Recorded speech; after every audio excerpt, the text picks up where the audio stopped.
बिस्मिल्लाहिर्रहमानिर्रहीम, अस्सलाम वालेकुम। मैं हूं कई महर और आप देख रहे हैं हर लम्हा क्रिकेट।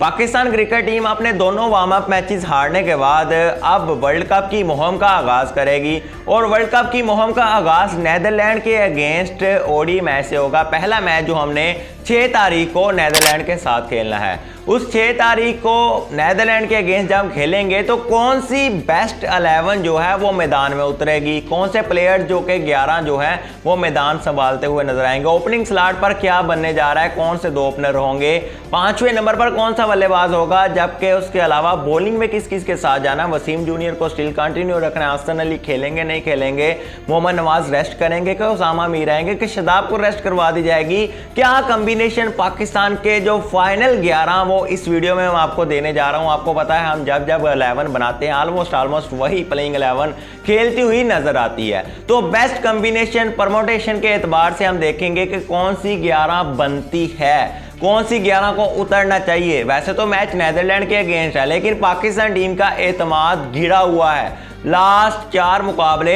हम हारे हुए हैं। प्रैक्टिस मैच न्यूजीलैंड के अगेंस्ट 350 हम बनाते हैं और 350 चेज करवा देते हैं। ऑस्ट्रेलिया हमें 350 मारता है, हमसे 350 चेज नहीं होते, 14 रन के मार्जिन से हम हार जाते हैं। उससे पिछला मुकाबला अगर देखें 272-70 रन बनाते हैं और 42 ओवर में श्रीलंका की टीम चेज कर लेती है। उससे पिछला मुकाबला इंडिया के अगेंस्ट 350 हम बनवा देते हैं और हम खुद 128 पर ढेर हो जाते हैं। मुसलसल 4 मैचेस हारने के बाद पाकिस्तान टीम मैदान संभालेगी, वर्ल्ड कप जैसे इवेंट का पहला मुकाबला खेलेगी। तो बेस्ट 11 के साथ उतरना बहुत ज़्यादा ज़रूरी है। आपके स्क्वाड को लेकर बहुत सी बातें हो चुकी हैं, लेकिन अब जो दस्तयाब स्क्वाड में से बेस्ट 11 हमने निकालने हैं वो बेस्ट 11 मैं आपको बताने जा रहा हूं। ओपनिंग स्लॉट पर जाते हैं।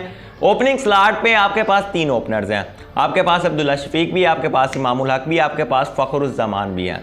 तो लेकिन फ़खरुज़्ज़मान साहब को दूसरे प्रैक्टिस मैच में हमने मौका दिया, लेकिन फ़खर ने सिर्फ 22 को रन बनाए, लेकिन फ़खर आउट हो गए।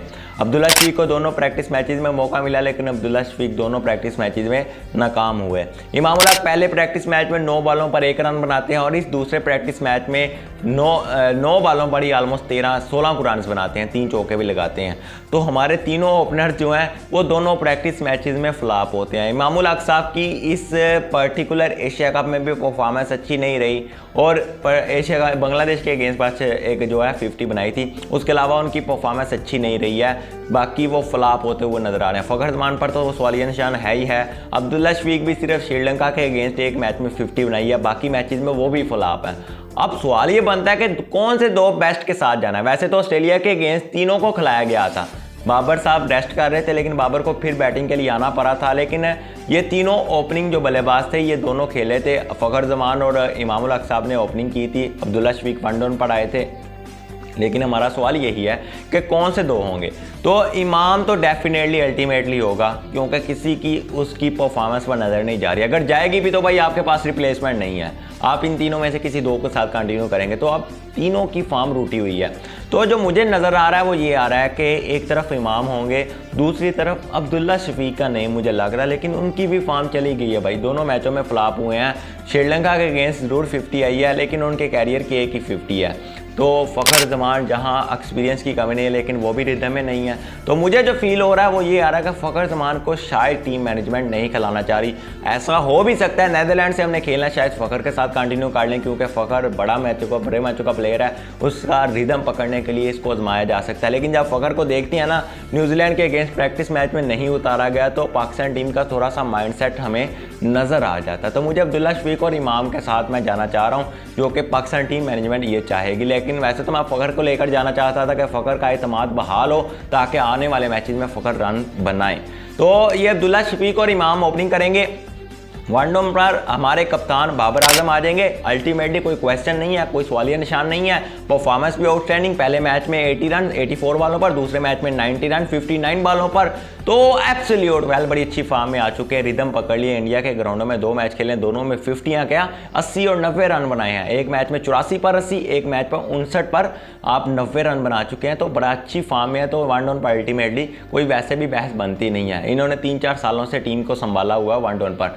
नंबर 2 पर आपके जो कि अल्टीमेटली नंबर 4 बनता है, 2-1 जिसे कहा जाता है, वो मोहम्मद रिजवान आएंगे। मोहम्मद रिजवान पर भी कोई सवालिया निशान नहीं है। मोहम्मद रिजवान साहब इस पिछले मैच में, प्रैक्टिस मैच की अगर बात करें, न्यूजीलैंड के अगेंस्ट सेंचुरी लगा चुके हैं। उससे पिछले मैच की बात करें, श्रीलंका के अगेंस्ट जो सेमीफाइनल की अहमियत इख्तियार कर गया था, उस मैच में भी उन्होंने बड़ी ज़बरदस्त किस्म की 50 बनाई थी, जहाँ पाकिस्तान टीम फंसी हुई थी, उन्होंने ही निकाला था। अब उसके बाद जो कि 150 रन बना चुके हैं पिछले दोनों मुकाबलों में मोहम्मद रिजवान, 150 प्लस रन। तो मोहम्मद रिजवान अल्टीमेटली नंबर 4 पर, उससे बेस्ट हमारे पास कोई ऑप्शन नहीं है। तो मोहम्मद रिजवान अच्छी कंटिन्यू करेंगे। एक ही कीपर है हमारे पास, तो अल्टीमेटली उनको खिलाना भी पड़ेगा। 4 नंबर पर मोहम्मद रिजवान हो जाएंगे। 5वें नंबर पर एक दफ़ा फिर डिबेट है। 5वें नंबर पर आपने किसके साथ जाना है? आपने सोचकील को खिलाना है, आपने सलमान लियागा को खिलाना है, क्योंकि ये दोनों ही ऑप्शन है, ये दोनों में कंपटीशन है। सोचकील को भी जब मौका दिया गया न्यूजीलैंड के अगेंस्ट मैच में, उन्होंने बड़ी ज़बरदस्त किस्म की 83 रन की इनिंग खेली और बहुत कम बॉलें खेली थी, 50-52 बॉलें खेली थी, बड़े शानदार किस्म की बैटिंग की। सलमान लियागा जहां रन्स बनाते हैं, सभी बल्लेबाज ये भी रन्स बनाते हैं, इनके बारे में मशहूर है। पहले प्रैक्टिस मैच में उनको मौका दिया गया, इन्होंने भी अच्छी खासी बल्लेबाजी की, 30-32 को रन बनाए। दूसरे मैच में मौका दिया गया, उधर भी 1-2 छक्का लगाया, लेकिन लंबी इनिंग्स नहीं खेल पाए। वैसे मेरे से अगर पूछें तो मैं तो सोचकील के साथ जाना चाहूँगा, लेकिन टीम मैनेजमेंट का जो है वो माइंडसेट सोचकील के साथ नहीं मिलता। आपने पिछले मैच में देखा, सोचकील को बैटिंग का मौका ही नहीं दिया गया। ऐसे कौन से मैचेस सोचकील ने खेले हुए हैं कि वो इंजर्ड हो जाएंगे? तो सोचकील को नहीं आपने खिलाया, आप सलमान लियागा के साथ गए हैं। तो आपकी टीम मैनेजमेंट का आप साथ जो है वो सलमान लियागा के साथ है, सोचकील के साथ नहीं है। अल्टीमेटली बनता तो सोचकील है, क्योंकि वो हिटिंग भी काट लेते हैं उस मौका पर, अग्रेसिव भी खेल सकते हैं, हर तरह के उनके अंदर क्वालिटी मौजूद है। लेकिन सलमान लियागा के केस में ऐसा नहीं है। अच्छे बल्लेबाज तो हैं, लेकिन सोचकील के कंपैरिजन में वो पीछे रह जाते हैं। तो मुझे तो सोचकील के साथ उधर जाना चाहिए था, लेकिन टीम मैनेजमेंट जो है सलमान लियागा के साथ जा रही है। उसके अगले 6ठे नंबर पर आपके पास अल्टीमेटली जो है वो इफ्तिखार अहमद आ जाएंगे। इफ्तिखार भी अच्छा बल्लेबाज है, इफ्तिखार पर तो कोई सवालिया निशान मौजूद भी नहीं है। बैटिंग में भी पिछले मैच में, प्रैक्टिस मैच में देखा रिदम में, तो उससे पिछले मैच में बड़े शानदार किस्म के 2 छक्के लगाए थे। इससे ऑस्ट्रेलिया वाले मैच में तो उन्होंने जो तबाही की है ना, वो सभी किसी से ढकी छुपी नहीं है। श्रीलंका के अगेंस्ट सेमीफाइनल मैच जो बना हुआ था, उस मैच में इफ्तिखार ने 3 विकेटें भी ली है। बैटिंग से भी मोहम्मद रिजवान के साथ क्या आउटस्टैंडिंग पार्टनरशिप बनाई थी। तो इफ्तिखार वेरी वेल, इनको तो कोई सवालिया निशान बना ही नहीं सकते। 7वें नंबर पर आपके अल्टीमेटली वाइस कैप्टन आ जाएंगे शादाब खान। कोई सवालिया निशान इधर भी मौजूद नहीं है, अच्छा बल्लेबाज है, वाइस कैप्टन है, तो अल्टीमेटली खेलेगा। फॉर्म जो है वो रूटी हुई है, बैटिंग से भी 1 छक्का लगाते हैं।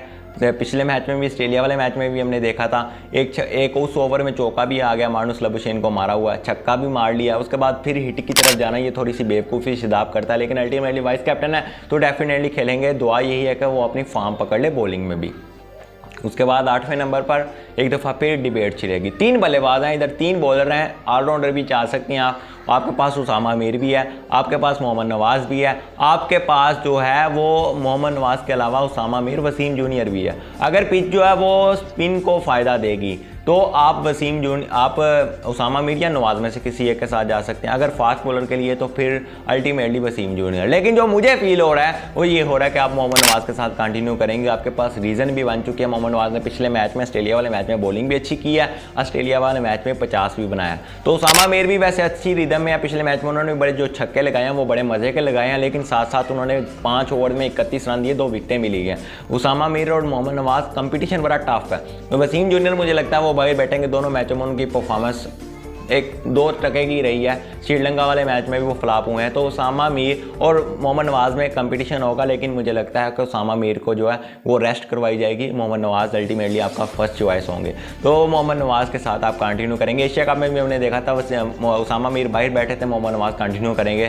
तो मोहम्मद नवाज़ साहब ने उधर भी कंटिन्यू किया था, इधर भी कंटिन्यू करेंगे, लेकिन मेरी चॉइस जो है वो मोहम्मद नवाज़ के साथ अल्टीमेटली जा रहे हैं, क्योंकि वो आपके सीनियर भी हैं और रिदम में भी आ चुके हैं। 50 भी बना दिया, बॉलिंग भी अच्छी चल रही है। पिछले मैच में, ऑस्ट्रेलिया वाले मैच में अच्छी बॉलिंग की है, तो उनके साथ आप कंटिन्यू कर सकते हैं। 9वें नंबर पर आपके पास अल्टीमेटली एक ही चॉइस है, हसन अली। वसीम जूनियर को भी मौका दे सकते हैं, इधर वसीम जूनियर के साथ रिप्लेस भी कर सकते हैं, इधर उसामा मीर को भी मौका दे सकते हैं अगर आपने नवाज़ को ऊपर खिलाना है। लेकिन हसन अली को आपके पिछले मैच में अच्छी बॉलिंग की है, 6 ओवर्स में 23 रन दिए, 1 मेडन भी किया, अच्छी बॉलिंग है, 3.8 का 91, नॉट बैड। तो इस तरह की कंडीशन में इस तरह की नीपीतली बॉलिंग करना हसन अली के पास हुनर भी है, बैटिंग के साथ भी आपको फ़ायदा दे सकते हैं। वैसे कल तो मैच नहीं जितवा पाए, लेकिन बैटिंग में भी वो छक्के अच्छे खासे लगा लेते हैं। तो हसन अली के साथ आप कंटिन्यू करेंगे तो, लेकिन आप उसामा मीर को भी मौका दे सकते हैं। वसीम जूनियर का नाम भी है, लेकिन वो दूर दूर तक आप उसको खिलाएंगे नहीं वसीम जूनियर को। हसन अली के साथ आप जाएंगे ना। उसके बाद आगे आ जाते हैं जो कि हमारे पास 10वें नंबर पर आ जाते हैं शाहीन शाह अफरीदी। शाहीन शाह अफरीदी पर कोई सवालिया निशान नहीं है, कुछ भी नहीं है। शाहीन अफरीदी हमारे मेन अटैकर हैं, वो खेलेंगे।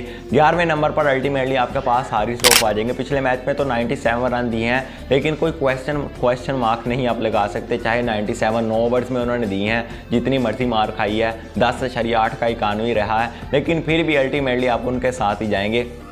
ये है 11 मेरे जो मैं आपको दे रहा हूँ। मैं एक दफ़ा फिर आपको नाम पढ़ के सुना देता हूँ। ओपनिंग स्लॉट पर इमामुल हक साहब और मैंने अब्दुल्ला शफीक को रखा। 1 डाउन पर बाबर होंगे, 2 डाउन पर मोहम्मद रिजवान होंगे, 3 डाउन पर मैंने वैसे तो सोशकिल को रखना चाह रहा था, लेकिन सलमान अली आगा होंगे। इफ्तिखार अहमद 6 पर, 7वें पर शादाब खान, 8वें पर मोहम्मद नवाज़, 9वें पर हसन अली, 10वें पर शाहीन अफरीदी और 11वें पर हारिस रऊफ खेलते हुए नजर आएंगे। ये मैंने जो बेस्ट 11 दी है, मैंने टीम मैनेजमेंट जो सोच रही है उस एतबार से आपको दिया है। मेरी जो 2 तब्दीलियाँ थी, मैंने इसमें जो आपको कह सकते हैं कि इधर मैं सोशकिल को भी खिलाना चाहता था और ओपनिंग स्लॉट पर मैं फ़खर के साथ भी जाना चाहता था, ताकि उसका एतमाद जो है वो बहाल हो। तो लेकिन टीम मैनेजमेंट जो है, मैंने आपको 11 जो दिए हैं, जो आपने स्क्रीन पर भी देखे हैं, यही 11 के साथ टीम मैनेजमेंट जो है वो जाना चाह रही है। तो अल्टीमेटली मैंने जो प्लेइंग 11 टीम मैनेजमेंट के एतबार से बनाता हूँ हमेशा ही, वो पूरी परफेक्ट 11 होती है। ये हमने 7-8 दफ़ा ऐसी बनाई है, तो वही मैच में ऑलमोस्ट वही 11 खेले हैं। तो ये भी देख लीजिएगा, मुझे जो फील हो रहा है यही खेलते हुए नज़र आएंगे।